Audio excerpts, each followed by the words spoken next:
Well,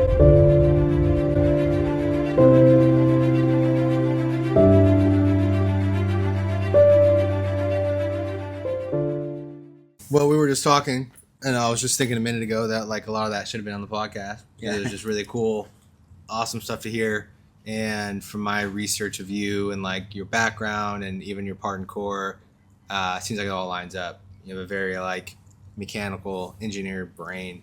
Mm-hmm. But kind of starting with some icebreakers.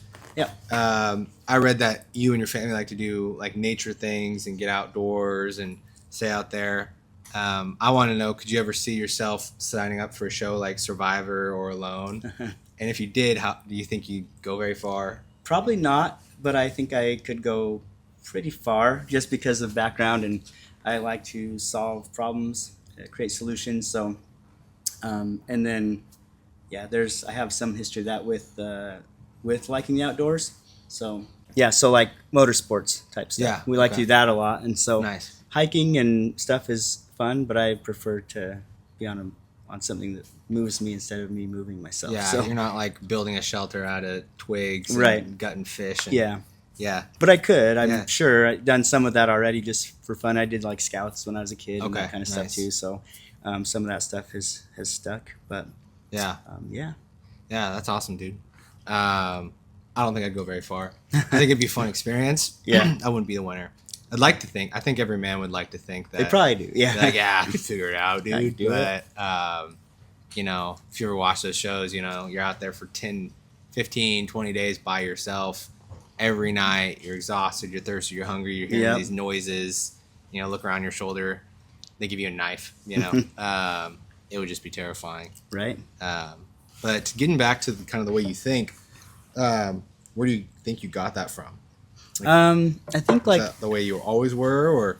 I've always been mechanically minded. When we were growing up, I think Dad had, he worked as a fabricator, like two jobs kind of thing. So always busy, and working hard. And I think me being with him doing that helped quite a bit. Just seeing how things go together. Like it's just, everything's like nuts and bolts and starts out as, just raw materials. So that's seemed pretty straightforward. And then things like, I remember one of the first things I did was we had a vacuum at our house that broke, and I took it all apart, completely apart, put it back together, and got it like running again.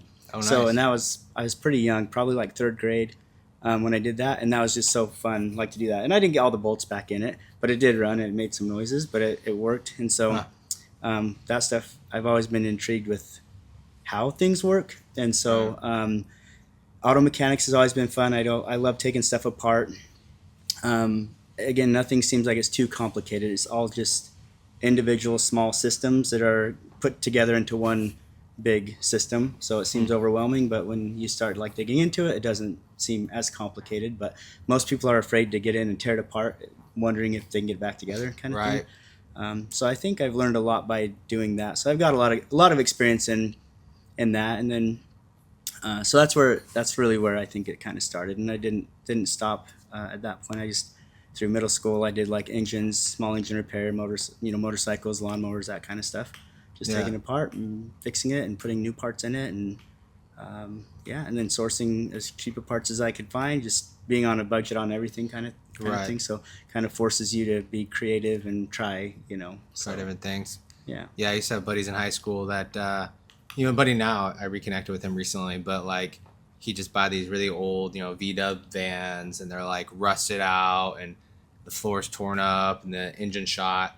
And we go into his shop and just like, he was more minded like you, so just takes everything apart. And I'm like, whoa, slow down, dude. Like, where's that pipe go and this tube? Yeah. And like, it was fun being a part of it, but it's definitely not the way that my brain thinks. Yeah. And so I just get really overwhelmed. I'm like, and then, go straight to YouTube. Like, start watching some videos. This should go there. That should go here.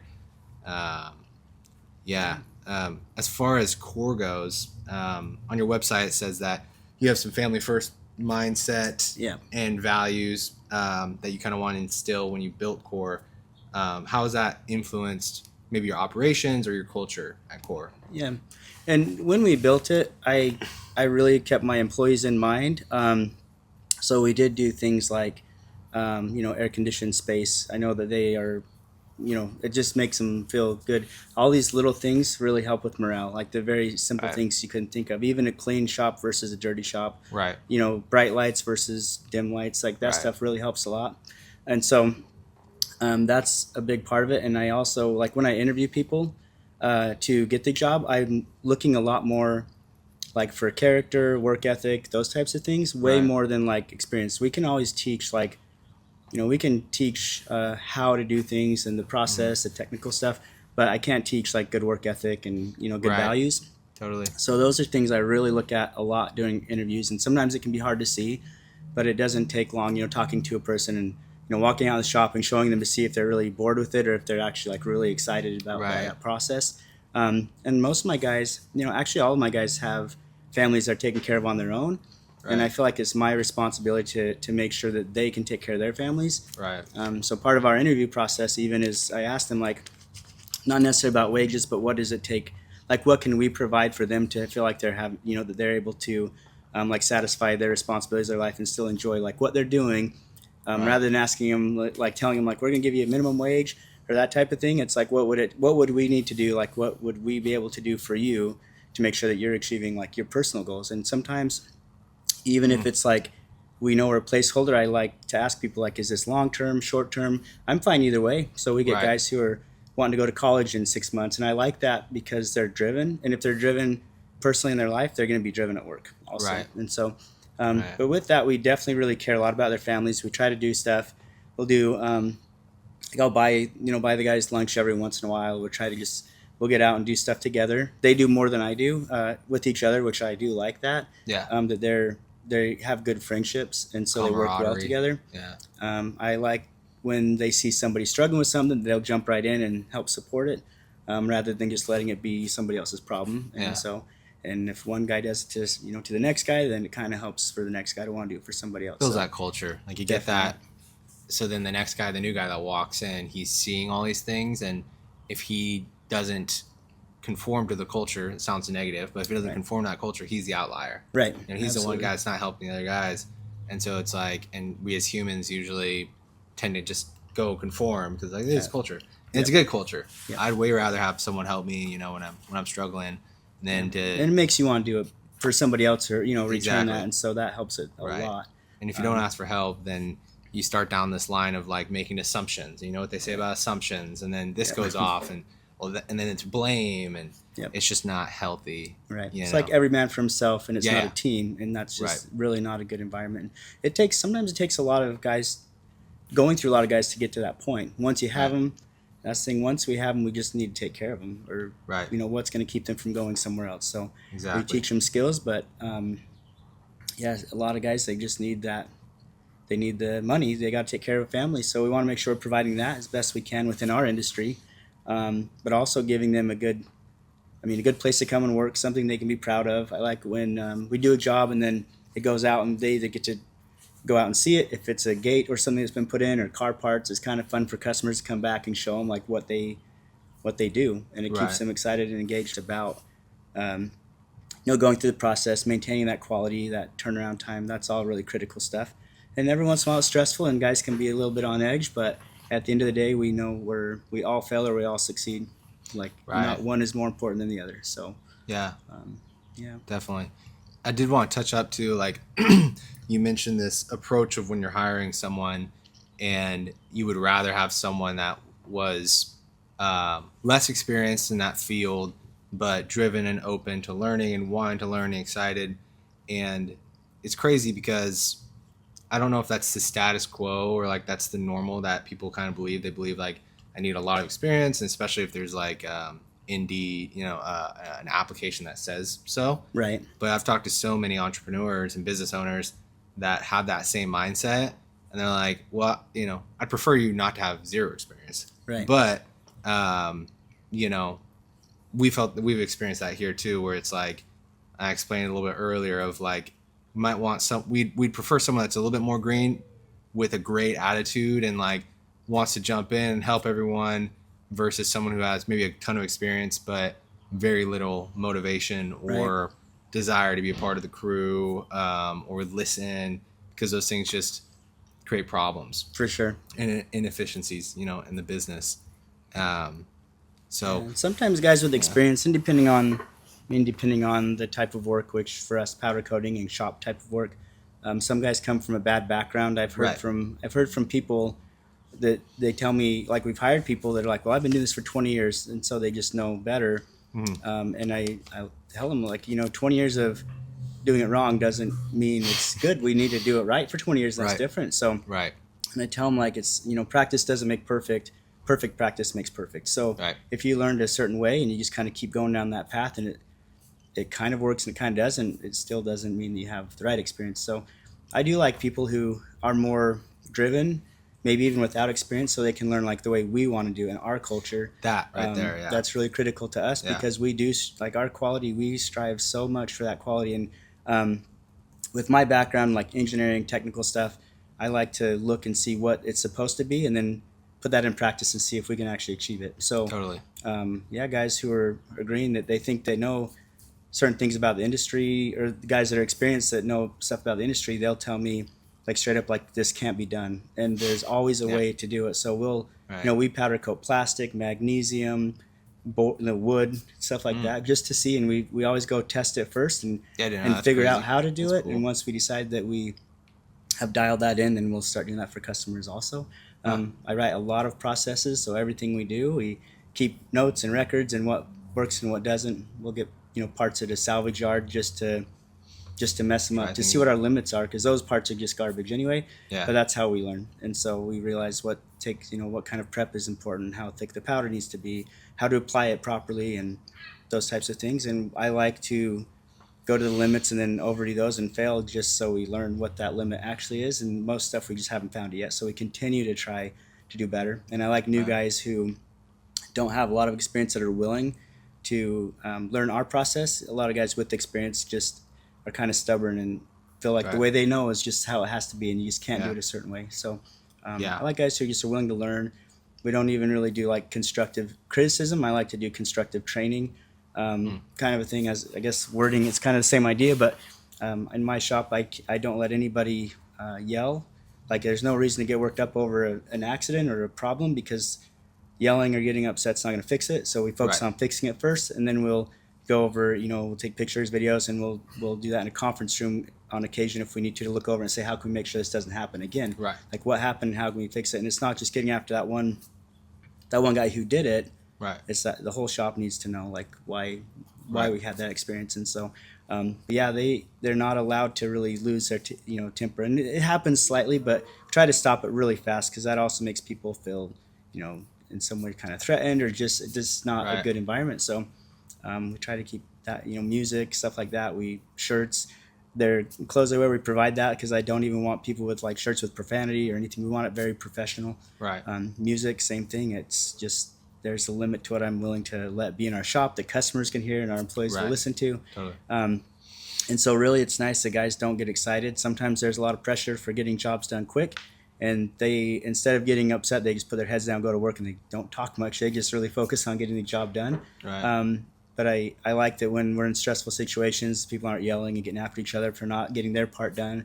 Everybody just jumps in and helps where we need that help. So Yeah. so that culture is pretty critical, and new guys that are fresh tend to mold a lot easier to that culture than Yeah. people who know who've experienced it for a long time. So Yeah, because they'll have that experience, and they have a prior shop and business mindset and training, Right. and they come in here and they just think, you suggest a angle of coming at this issue, this problem, and everyone starts tackling it, and in their mind, it can just be really hard to be like, well, my way would be faster and better and Right. blah blah blah.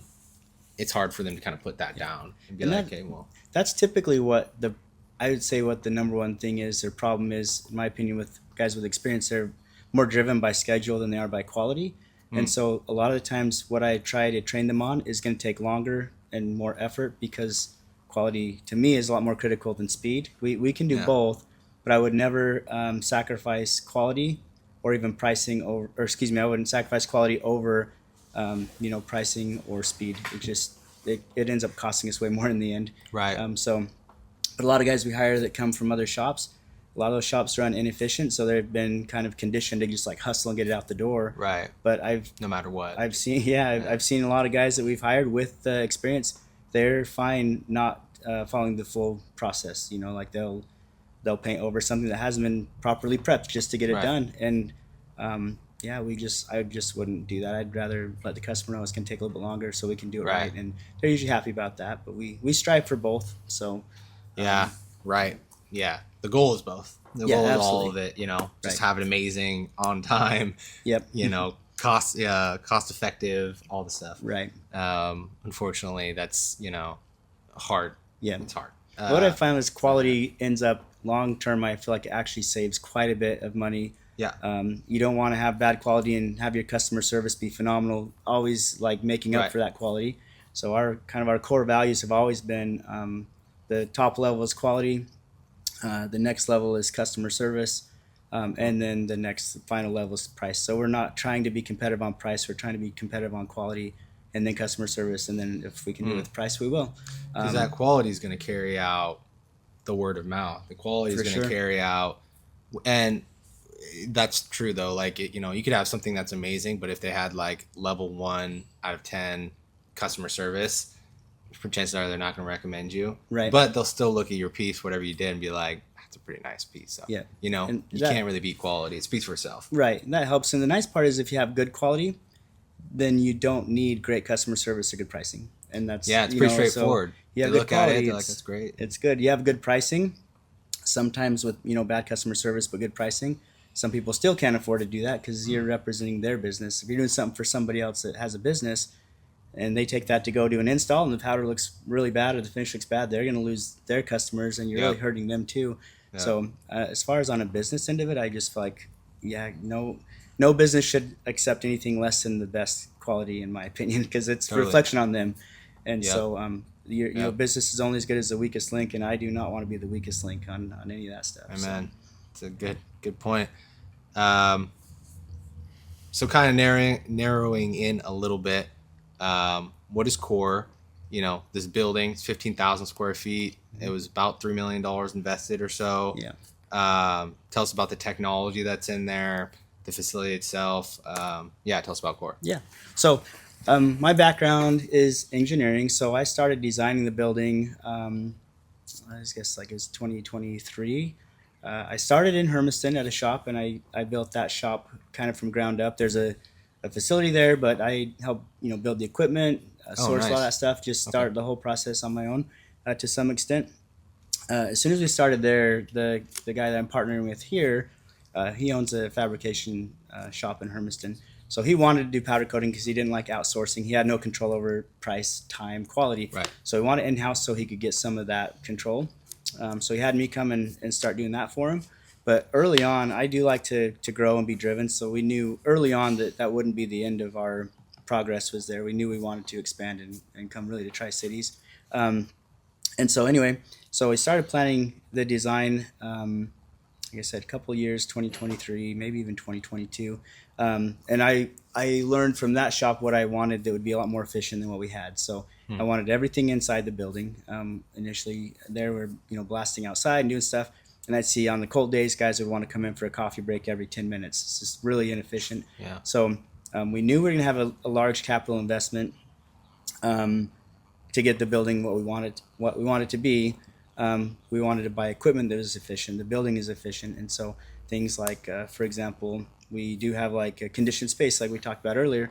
That helps because my powder will last longer. The guys are happier. Yeah. The parts when we bring them in, they're already at a better temperature than pulling them straight out of the outside where they're really cold and trying to do that process that slows things down. So it's just all about efficiency in our building, and we've designed the building to expand quite a bit. All of the equipment we have in there. We have a sandblaster. We have like a 5-stage chemical prep as well, and then our powder booth, and then an oven that's larger, so we can run 2 lanes basically through our oven. But all the equipment's been designed so that we can later add tracking systems in there, and I've got that That's designed cool. already too. Just we need to see enough revenue and need for high volume to actually implement doing that. So that's kind of the thing about the building was the layout. We wanted like a nice welcoming spot, in the office. There's like a conference room where we can sit down and talk with customers or, employee training. I gave them also, we built a really nice break room for them. So they can come in and have, just nice cabinets and Nice. tables, and it's large. They can hang Yeah. their coats up and just have a place that feels good and get away from the shop. And so, the layout is good because we do have room to expand, but we also have a lot of room inside the shop for like laying stuff down. So we Yeah. can bring it in. I don't want to pull stuff outside and go straight to it. I want it to come in. So we can minimize our time outside as well. We have 2.5 acres that we've built on already. We own 5, so there's Oh, wow. 2.5 Nice. acres kind of adjacent to where we're at for the purpose of expanding. So Oh, that's great. and that Nice. would be maybe some manufacturing where we can do a high volume of products, on a regular basis, where we can run 1,000 parts a day just running through, or however many we need to do. And Specifically powder coating. so Okay. powder coating is finding a product that we can manufacture. It's a simple product that we can just run through the whole Okay. process. So not necessarily just fabrication, but a product with a stamp, a press, like those types of things that we Okay. can just make the product, powder coat it, and be kind of a one-stop shop for a company that needs to produce a lot of parts.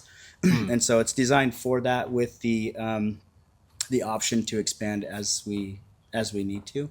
And so, but the 2.5 acres is actually really nice. We can have, semi trucks can pull in, turn completely around. We can unload them and just pull straight back out. So it's not Yeah. tight Nice. in the back. And so that's one of the nice parts. We have a lot of garage doors. And even like for efficiency, we have garage door openers on our forklift and on the phones and in the office. So UPS guy comes up, I open the garage door right from my office. He puts his stuff in, I close the door when he leaves. The guys, they go outside, they just push a button and open and close the doors. So just trying to keep things, because simple things like jumping off a forklift to go and close the door, they're not going to do it. And they're jumping off forklift to come and open a door, they're probably not going to want to do it, Right. And so then the garage doors will be up all day. And I get that. It's short, it doesn't take long to do it, but it does take some time to do it. So it loses Right. some of our efficiency for getting it done.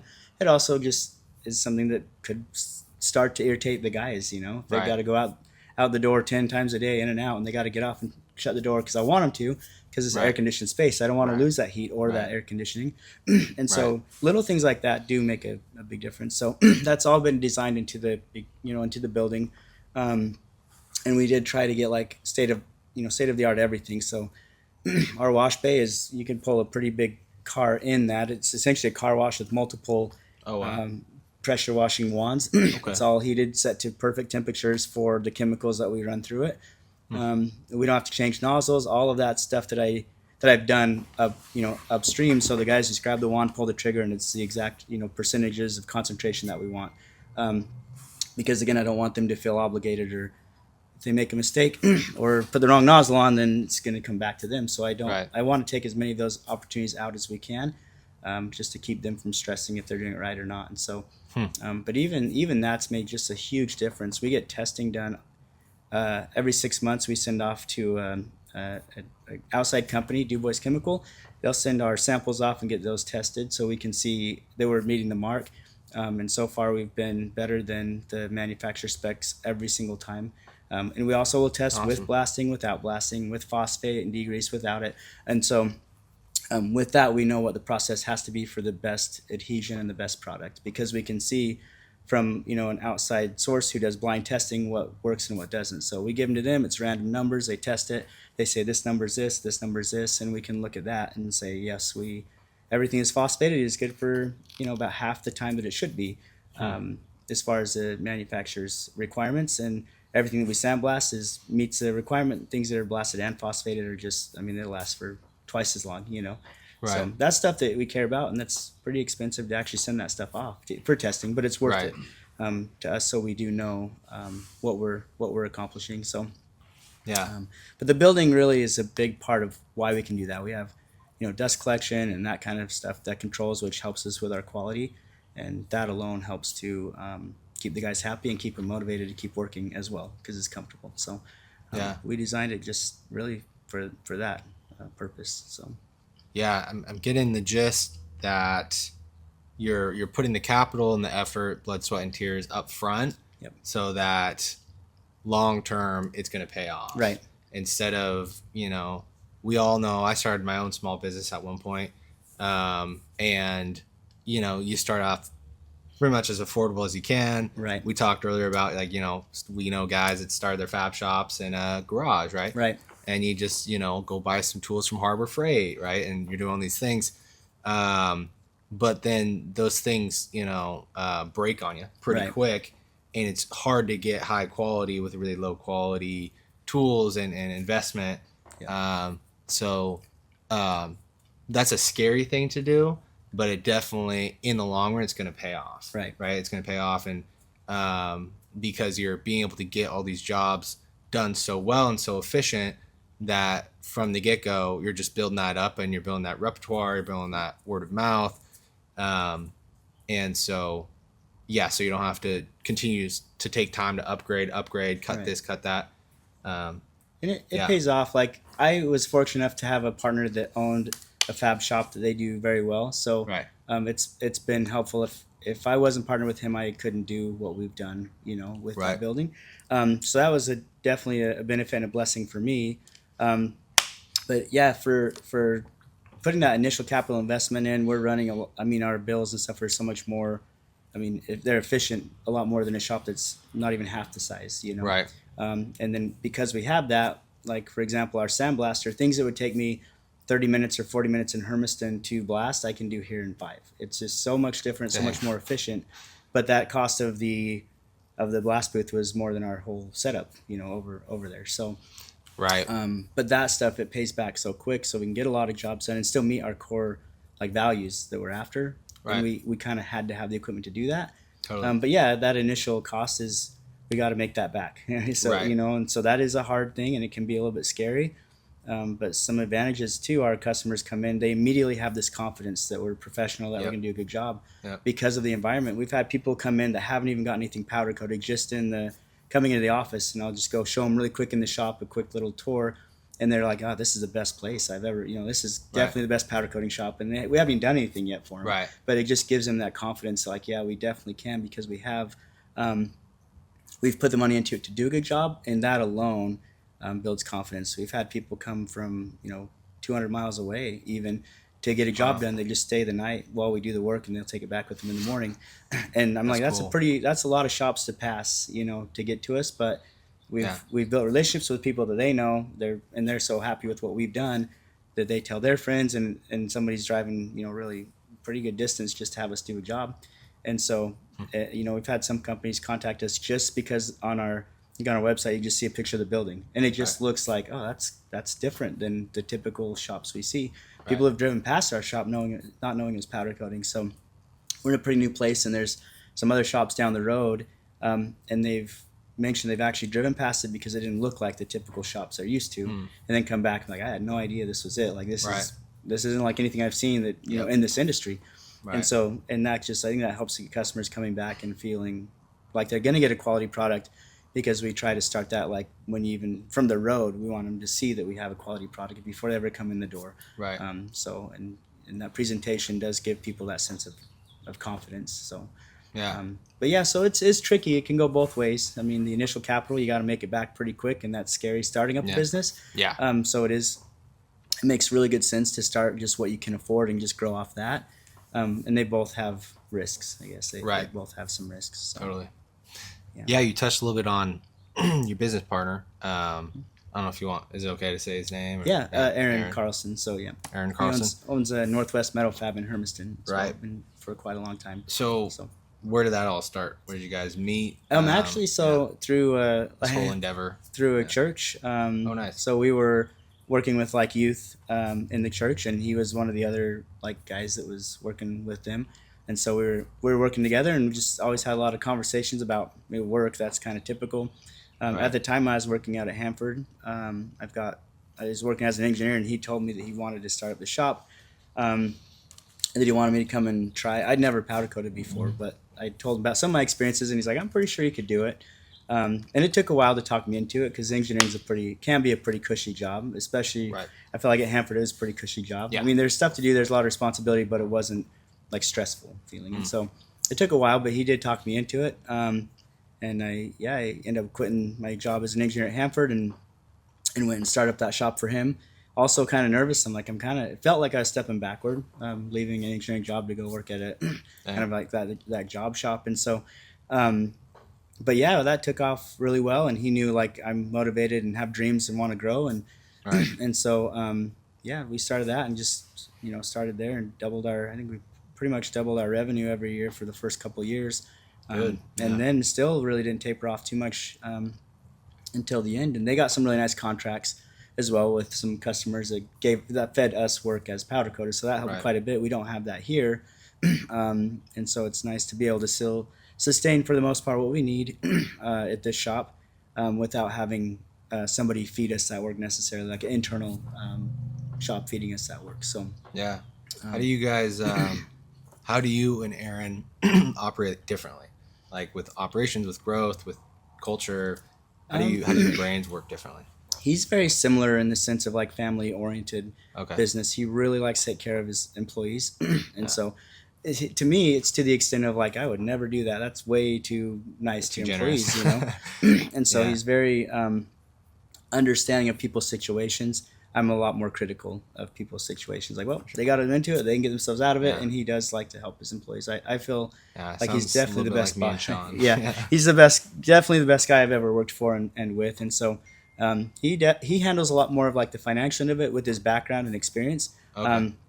So he looks at the numbers, kind of sees what we're doing, what we need to what we need to change, and I'm a lot more over like the processes and operations. And so I think that works really well because my mind is definitely geared towards that and money. Right. Like I can do the math, even with engineering. There's plenty of math to do in that. Right. So I can do the math, but I'm always like very conservative with numbers. Like, oh, this is not going to work, and he can see like, yes, it can definitely work. And so. But yeah, so as far as that goes, he's very, I don't know, a lot more business minded for sure. And I'm more like mechanically minded. So I think Right. that working together helps quite a bit because he can handle stuff that I just don't want to. And I do the stuff that he either doesn't know or doesn't care about doing either. And so, but as far as like the relationship goes, I feel like we get along really well. Like I said, we work together like in a church, so we have similar backgrounds. Our church is really family oriented as well. And so That's in the kinda Tri-Cities? helps. Mhm. Because he lives in the Tri-Cities as well. Yeah, yeah. Okay. Yeah, he's in Kennewick, and I'm out in West Richland. But we met in Kennewick. I was living in Kennewick when I met him, and then yeah, we actually built our house in Tri Cities when I was starting that up in West Richland, Okay. and so. But anyway, so yeah, I think just having similar background, faith, and like family, how critical that is to support a family and to how that's a high priority, and so that's kind of why we do it.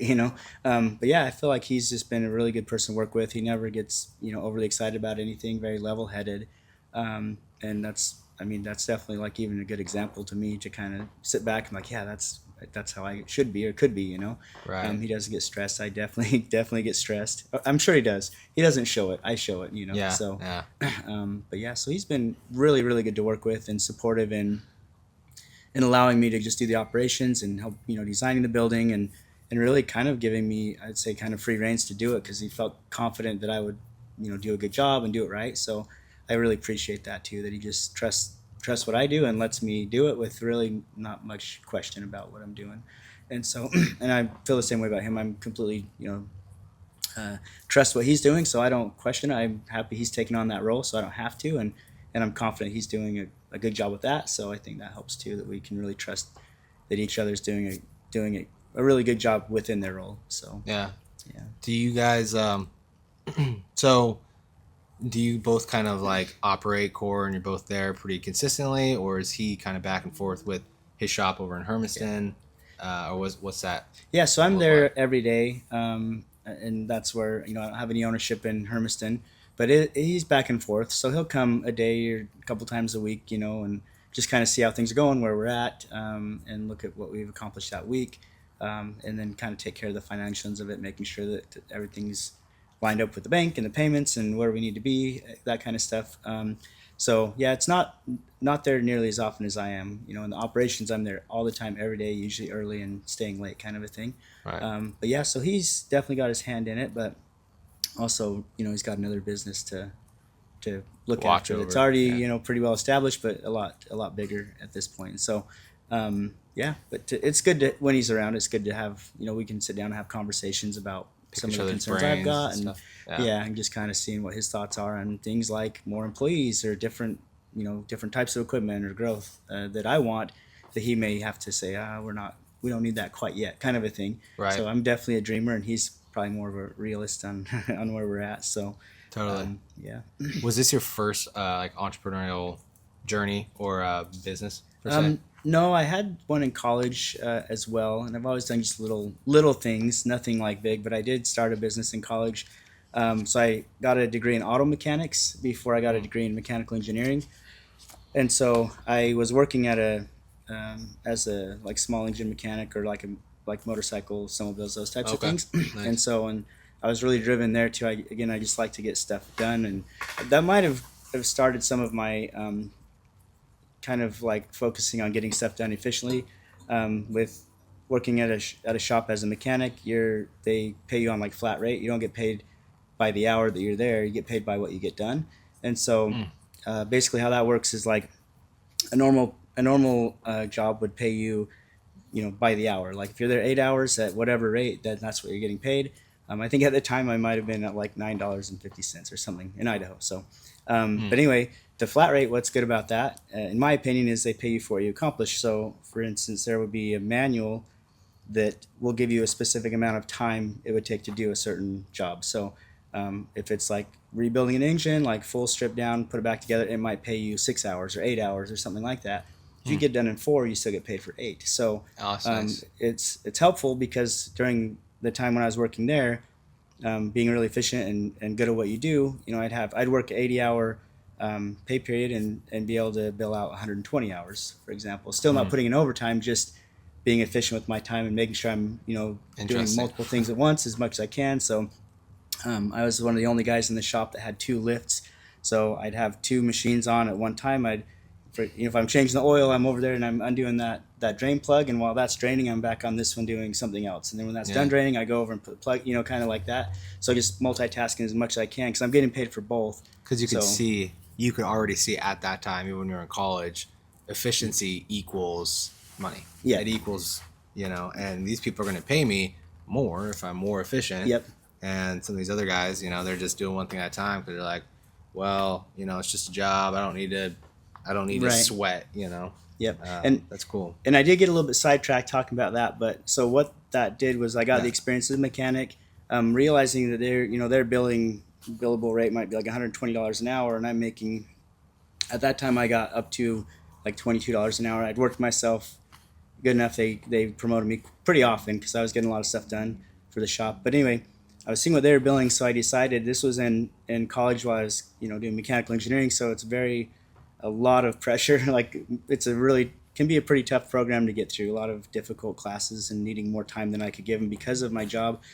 So we ended up having enough money to buy a trailer. So I bought a trailer, put a lift in it, toolbox, all that stuff, and I opened my business. It was called the Mobile Motorsport Mechanic. So people I'd have, they'd call and need something done. I'd drive out to their place, do it right there, and that was it. But I'd bill out like $90 an hour, which worked out really well for me because I could do a lot less work and make a lot more money. And super flexible for college. Yeah, Right. yep.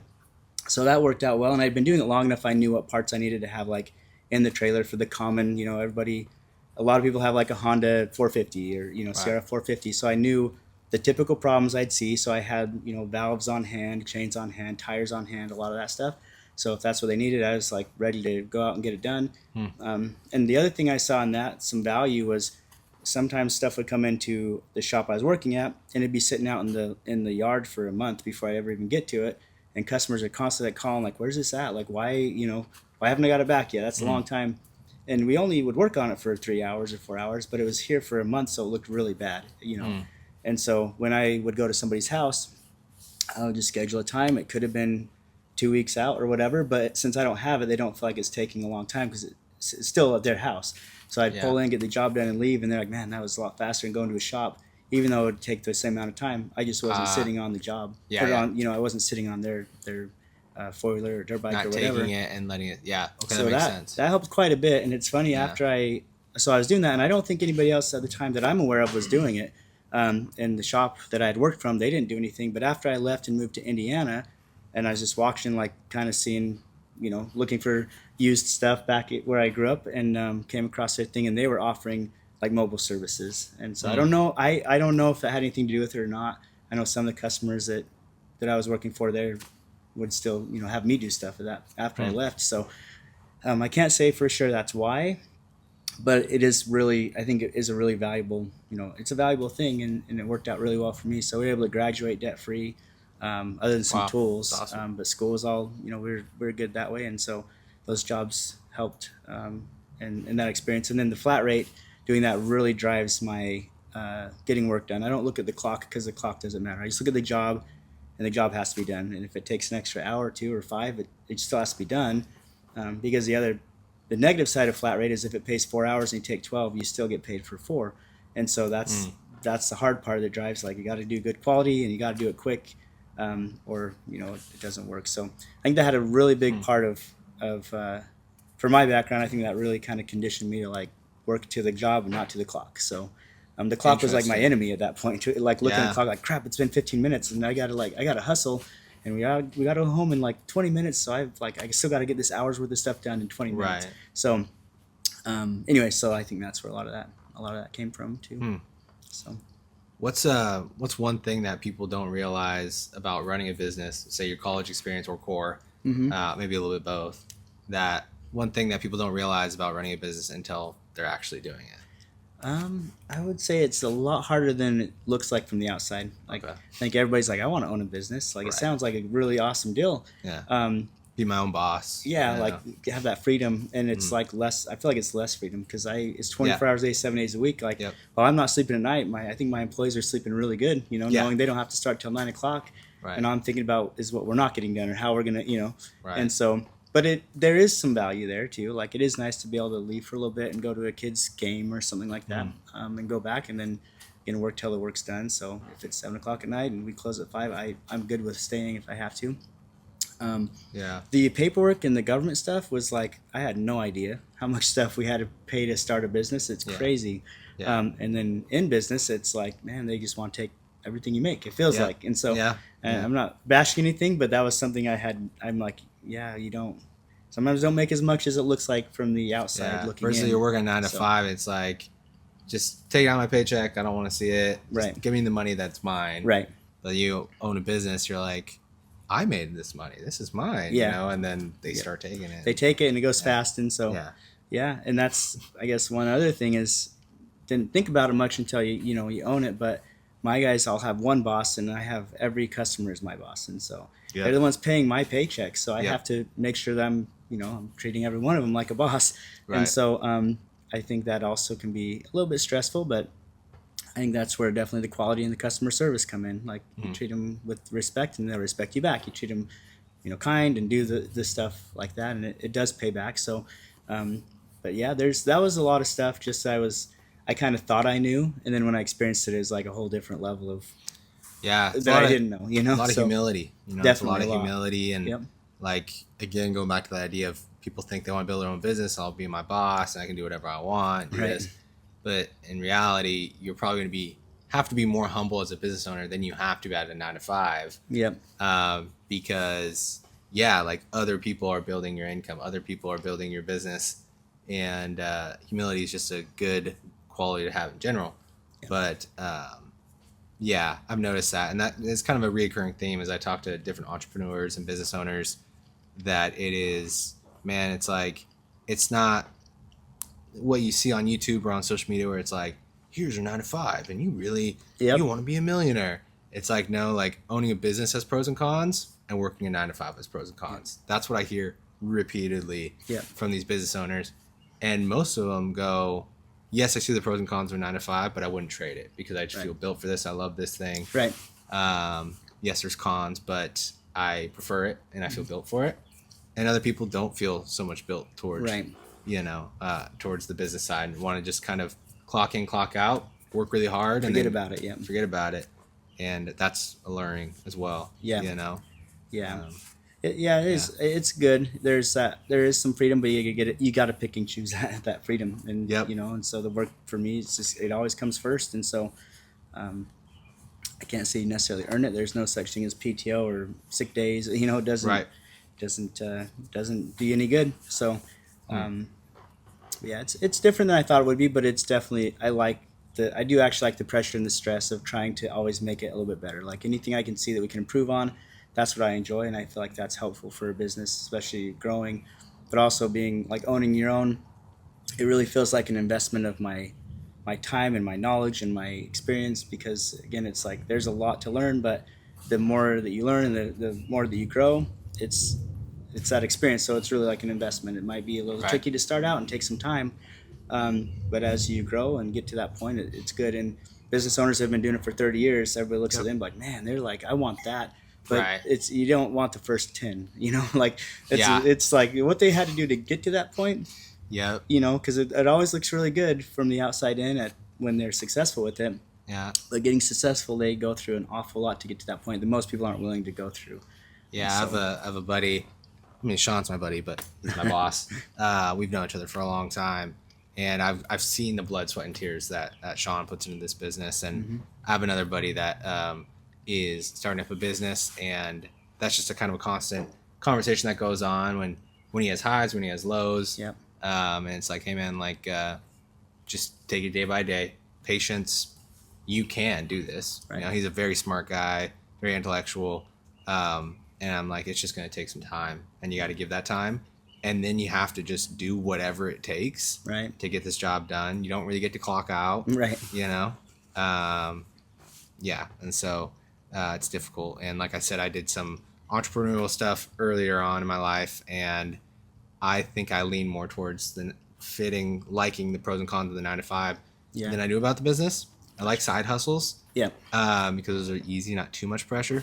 Yeah. And so I lean more towards like investing and maybe some real estate someday. Yeah. Stuff like that. Some passive income. Try to A little bit of passive stuff Yeah. that still takes a lot of time and money investment, but it's a little bit on the side, a little less, front facing, right. a little less stressful. And so, yeah.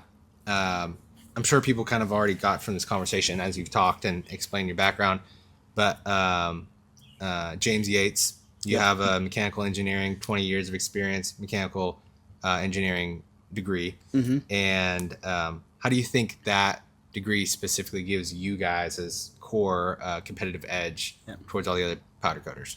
I think one big thing, just from the engineering specifically, is drawings. Like I can get prints and I can burn through those quick, and I know what I'm bidding, so we can do bids really fast. We got this one's probably not common. I don't want a lot of them, but we got a request for a bid that was 340 pages long that they needed the next morning, and I got it like in the afternoon, and I was up That's pretty late getting that crazy. done. Yeah. But I knew from the drawings the information I needed to be able to bid that out. So we had it done, and I had it to him by 9 o'clock, and so.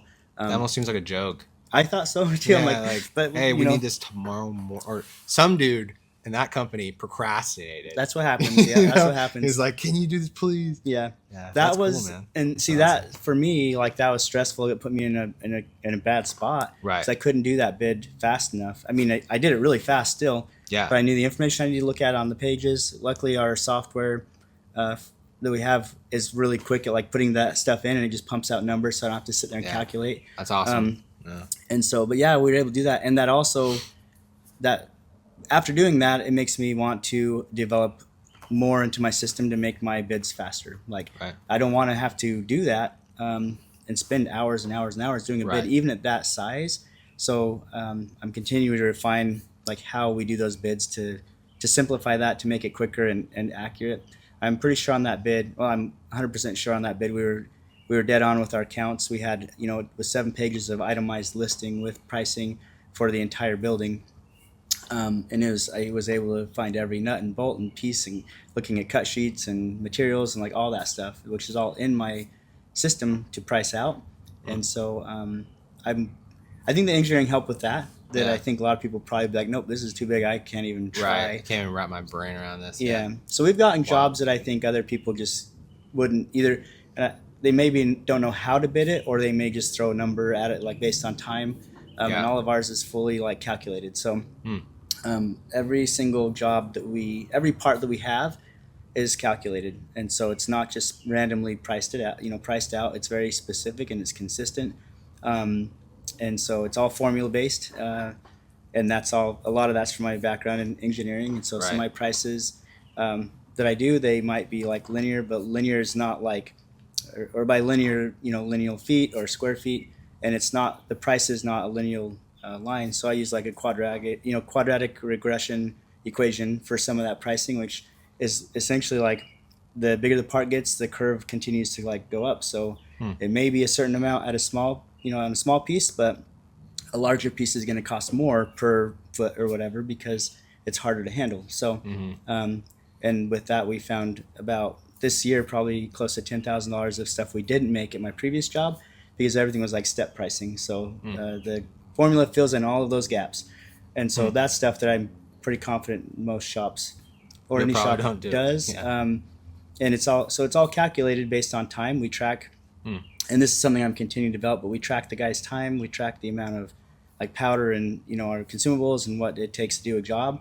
We can put that back into our system, and then that will help us to continue to refine that pricing. And we mark everything up a certain percentage, and that's just what it has to be. If customers come in and say, "Well, this other shop will do it for this," we're gonna have to let them do it. Then I know what my costs are.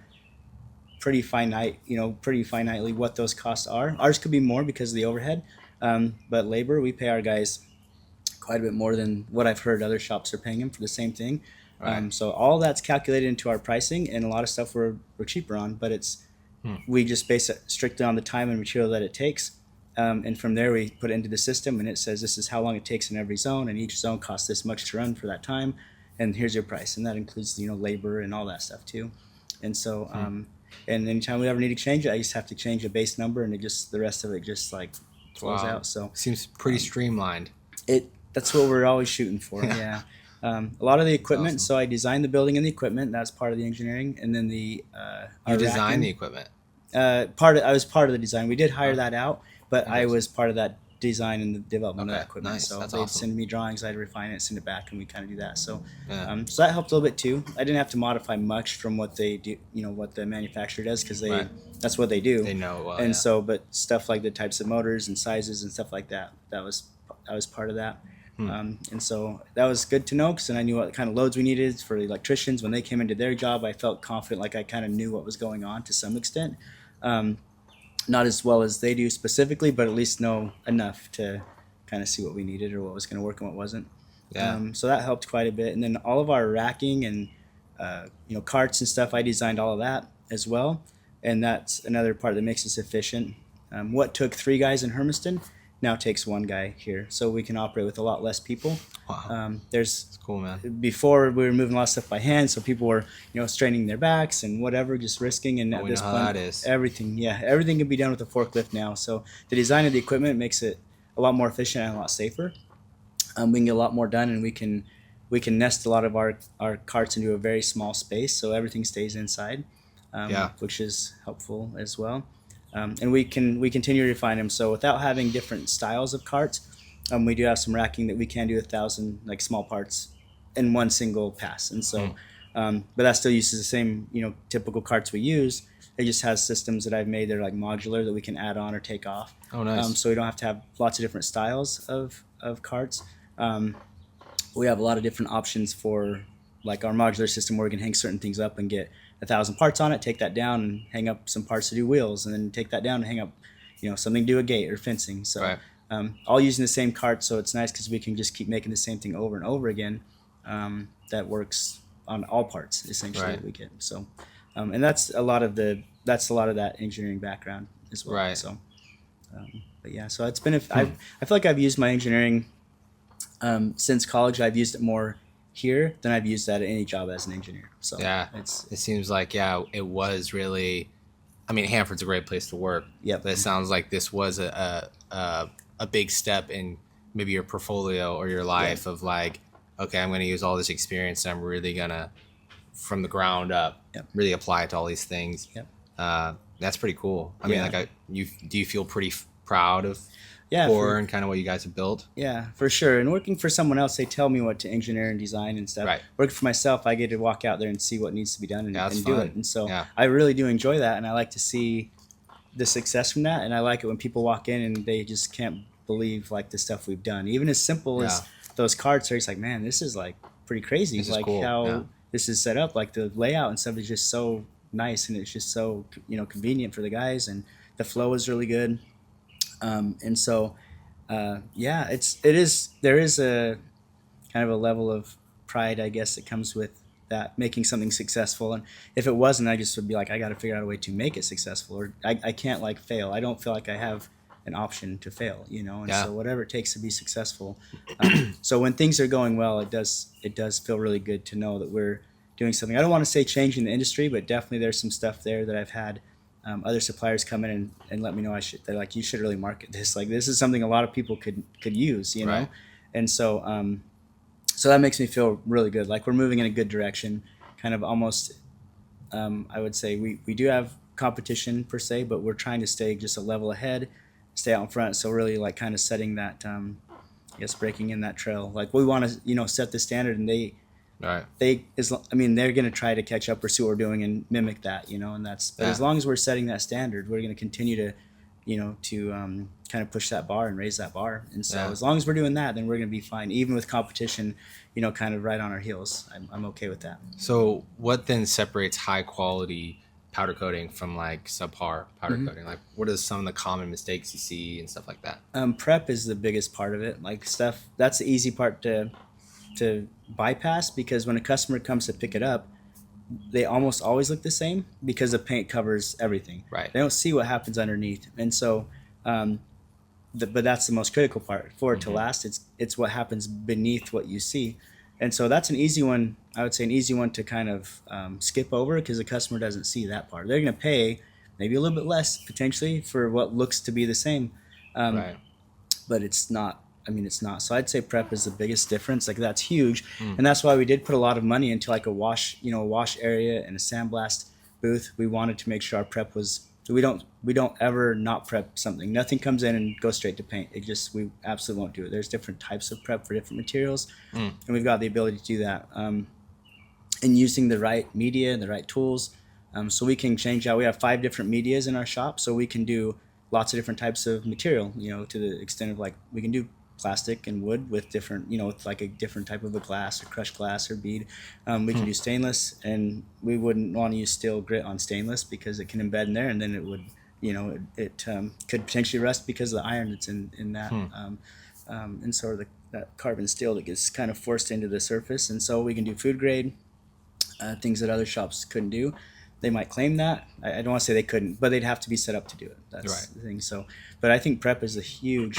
That's really what's overlooked, and having that conditioned space makes a difference, because the guys come and it's consistently the same light, the same temperature. Blasting was something that was hard to get a guy to do when he's doing it outside and it's 0 degrees, and he's wearing Right. steel-toe boots and moving that cold metal. Right. They're just not going to be consistent with the quality, and I can't blame them either. Right. But it changes, so the quality changes with the seasons also. Yeah. And then the environment. So having a good environment that's Controlled clean, environment, that yeah. makes a huge difference in quality. Totally. But prep is critical. The equipment we use, we'll pay. Our paint guns can cost us $10,000 a paint gun, and you can buy them at Harbor Freight for 20. And they just don't produce the same. I mean, even close to the same results.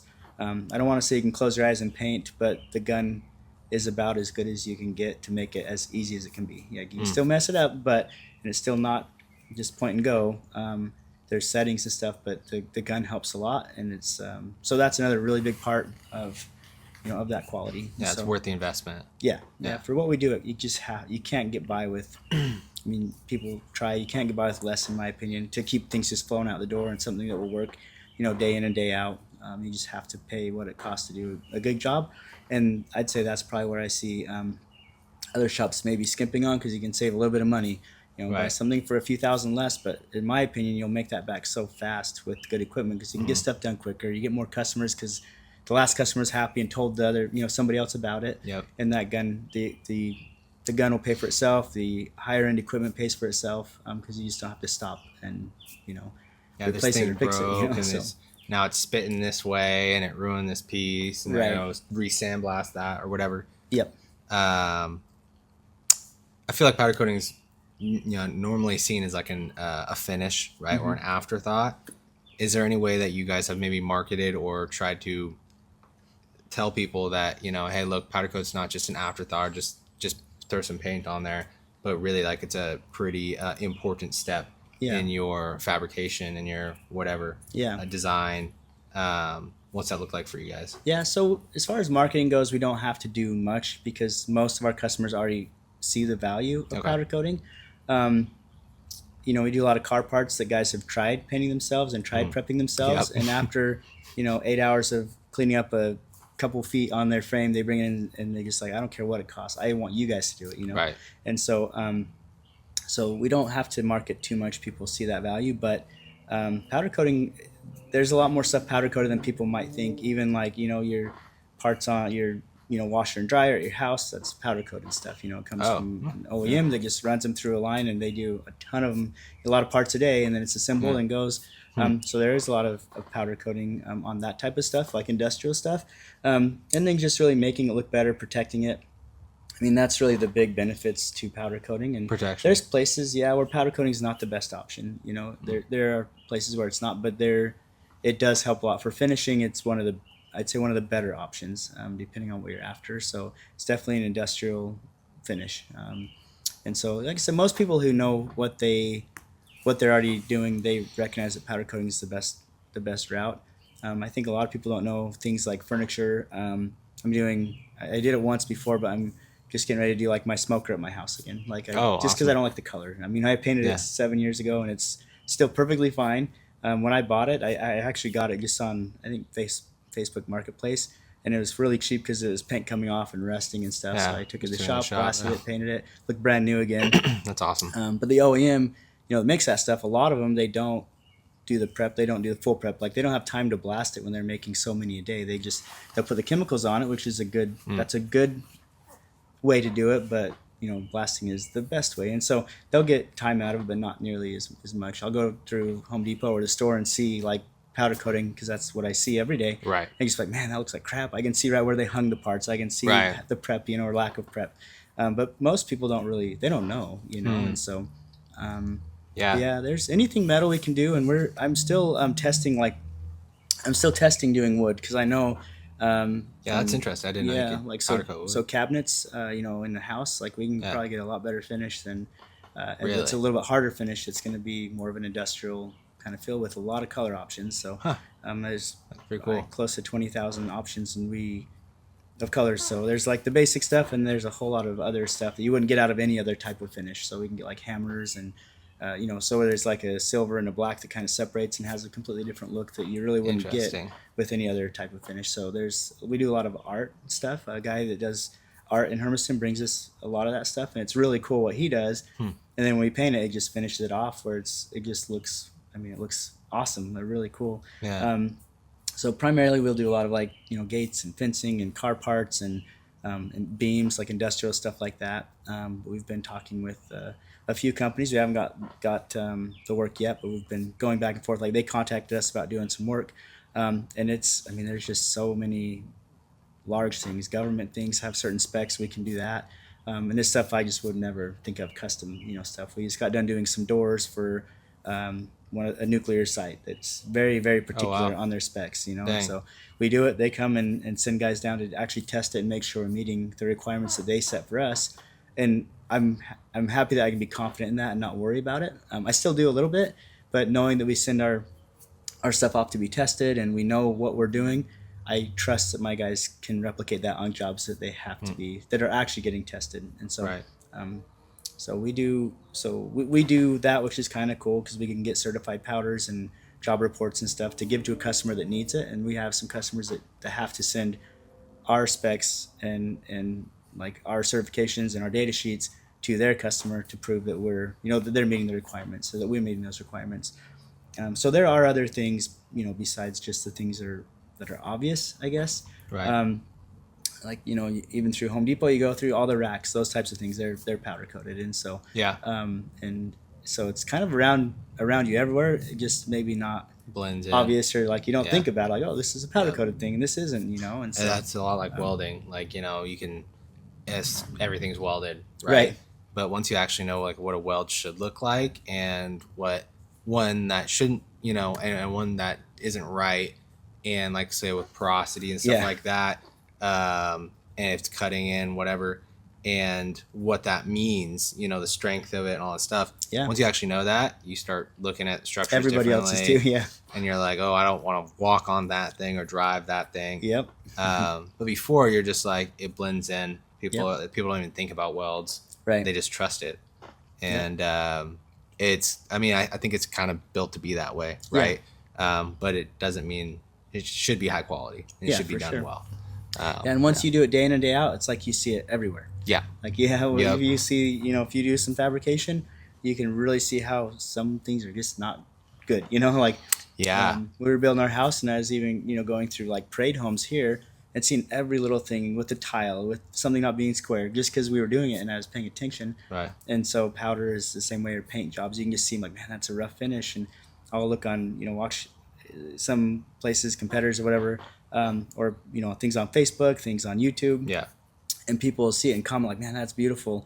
And I'm like, man, that is terrible. Like, we so know, ugly. Like, it just is like, man, I can't believe people don't see this, but we see it, Right. And so, and that's good though, because I want to make sure that if there's a problem, that we see it and the customer doesn't, and we know what we're willing to like let go or not. We hate doing touch up. I hate spray paint to do anything, touch up, but nothing floats in the air. We have to hang it somewhere, and so there might be a spot. But even when that comes down, we'll still touch it up. And I notice, like, places like Home Depot or just OEM stuff, it's just spots where there's no powder, no paint, because they don't care. That quality is just not as critical. It's really getting that sell and that keeping that price margin. Like, think about like the racks at Costco. Mm-hmm. Do they really care whether or not they're solidly powder coated? Because there's been crates thrown on them and dragged off. Right.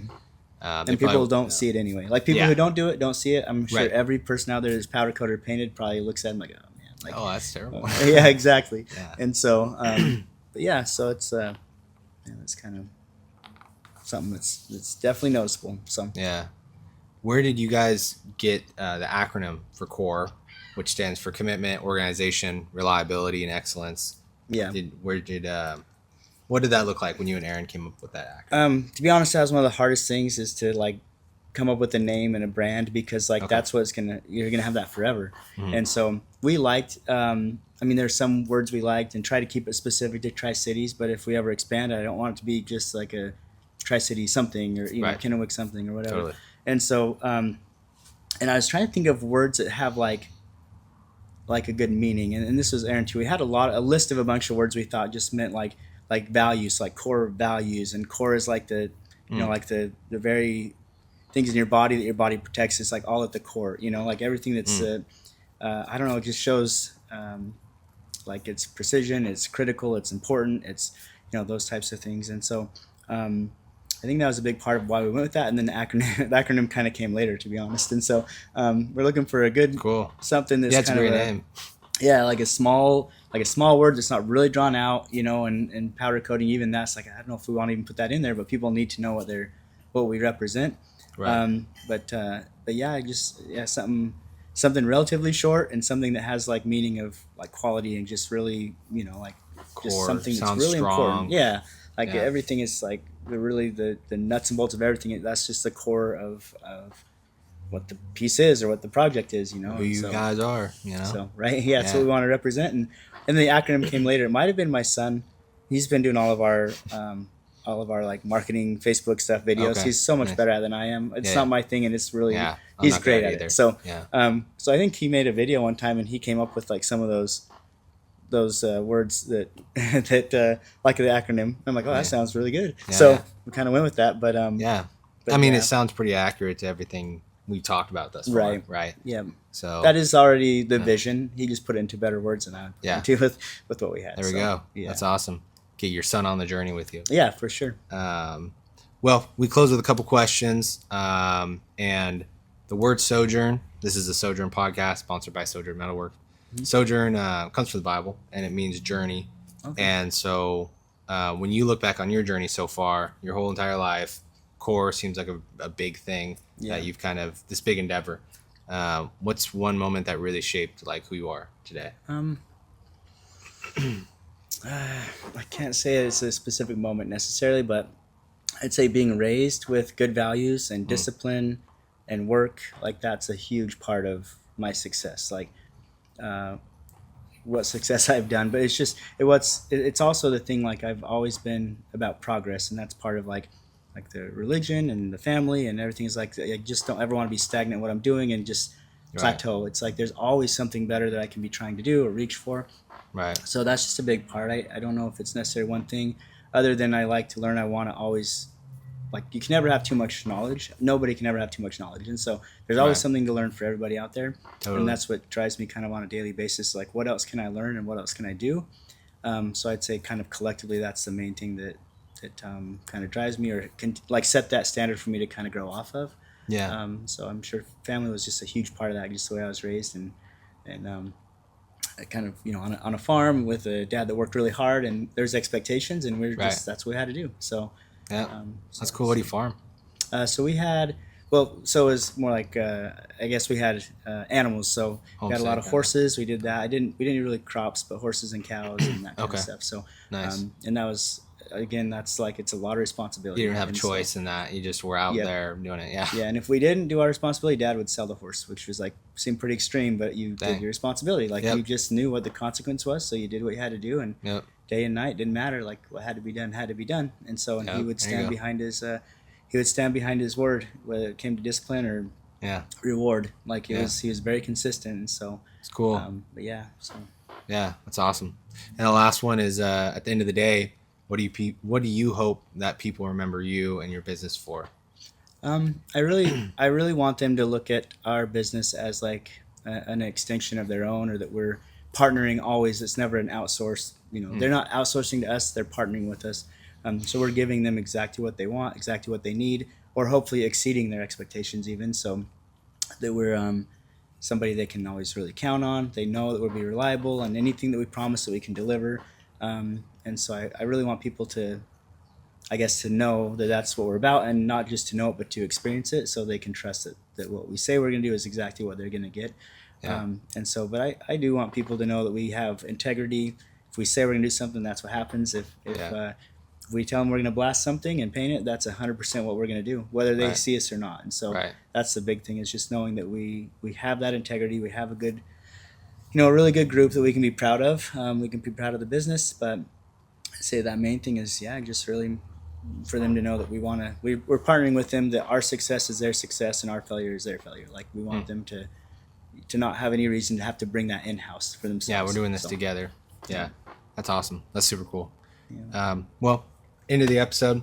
So I always like to thank my guest, James Yates. James Yates with Core Powder Coating. Yep. Yeah. Thanks for coming on. We really appreciate it. And then I always give them a couple minutes just to talk to the camera, tell them where they can find you, social media, email, phone number, whatever you want to give out for them to contact your business, find you guys, and we'll also put it in the notes. So yeah. Awesome. Well, find us on Facebook. That's an easy one. We always like to see followers and increasing our followers so people can see what we're all about. YouTube, we're starting that and getting some content. Everything that you look up, Core Powder Coating, that's pretty much what shows up. So if you look that up, we'll be there. So our website is the same as Core Powder Coating. And so our phone number, if you want that, it's 940-1498 or 509-940-1498. Stopping in is always good.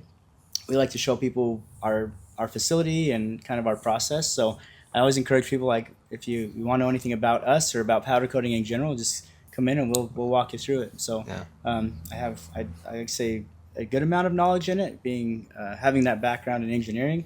I like to read the technical data and understand what it is that we should be able to achieve.